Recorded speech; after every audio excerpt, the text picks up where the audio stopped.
ए root under 3 आ गया। अब देखेंगे हम यहाँ, अब हमको जो है साइन, देखिए अब इसको हम मान लेते हैं थीटा, अगर यहाँ लेंगे ये वाला नीचे अगर थीटा लेते हैं तो पी इसको बोलते हैं, लंब ये हो जाता है, आधार ये हो जाता है, और ऊंचाई जो कर्ण जो है एच ये हो जाता है। और साइन थीटा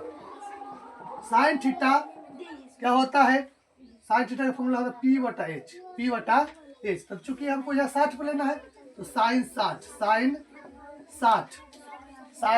60 पहले 60 पर सब जो है छोटे का फंक्शन होता है, उसको हम 60 पर मान निकालेंगे, पहले 60 पर। तो 60 पर मान निकालने के लिए थीटा हम यहाँ कितने की बात कर रहे हैं 60 का, तो 60 का बात करेंगे तो साइन 60 तो थीटा यहाँ बन रहा है, तो पी क्या हो जाएगा आपका पी बटा एच। पी का वैल्यू कितना है रूट अंडर 3, अब एच का वैल्यू कितना है 2। साइन के बाद cos 60 का बात कर लीजिए, cos 60 तो cos 60 हो जाता है, cos का वैल्यू था b बटा एच, तो b का वैल्यू है आपका 1 और h का वैल्यू है 2। उसका tan 60 कर लीजिए, tan का फॉर्मूला था p बटा b। p का मान कितना है आपका रूट अंडर 3 और b का मान 1, यानी रूट 3 में 1 से भाग करिएगा तो रूट अंडर 3। उसका cot 60 निकाल लीजिए, cot 60 का होता है b बटा p, तो b का मान कितना है आपका 1 और p का मान कितना है रूट अंडर 3। cot के बाद अगर sec निकाल सकते हैं, sec थीटा sec 60 क्या हो जाता है आपका h बटा b। h का मान कितना है रूट अंडर 3, h का मान 2 है और b का मान 1 है। sec के बाद cos से निकाल लीजिए, cos 60 हो जाएगा h बटा p। h का मान है आपका 2 और p का मान रूट अंडर 3। देखिए इस पर क्या निकल गया। अब हम 60 पर निकाल लिए, अब 60 पर निकाल लिए, इसके बाद हम लोग निकालेंगे 30 पर।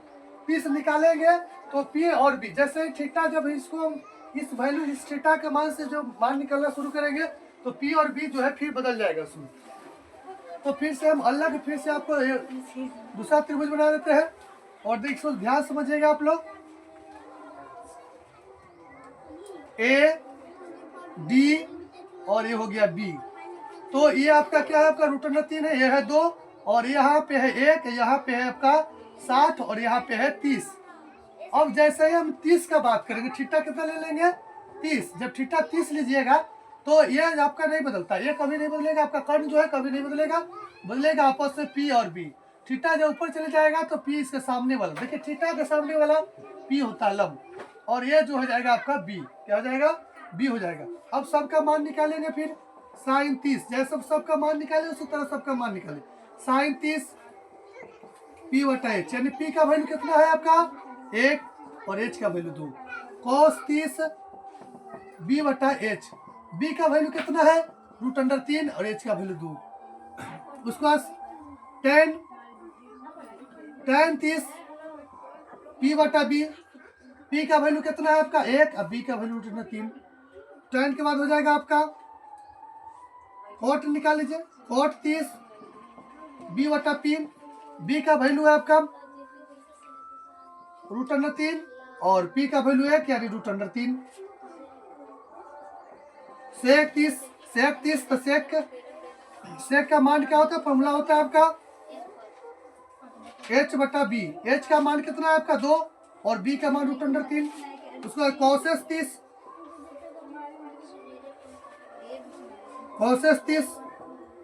30 का जो हो जाएगा h बटा p, h का वैल्यू हो जाएगा आपका 2 और p का वैल्यू हो जाएगा 1।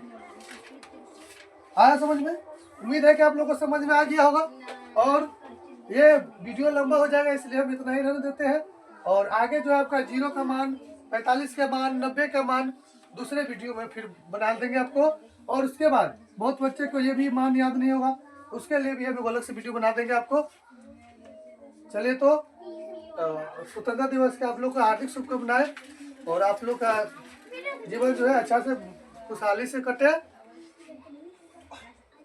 और आप लोग को मैं इतना ही कहना चाहूँगा कि आप लोग अभी पढ़ाई कर लीजिए, फिर बाद में पढ़ने का मौका नहीं मिलेगा। अभी समय है तो पढ़ लीजिए, अभी का समय कमाने के बाद फिर दोबारा आपको समय नहीं मिलेगा। अभी आगे समय में, आगे लाइफ में इतना व्यस्तता आ जाएगा कि फिर आपको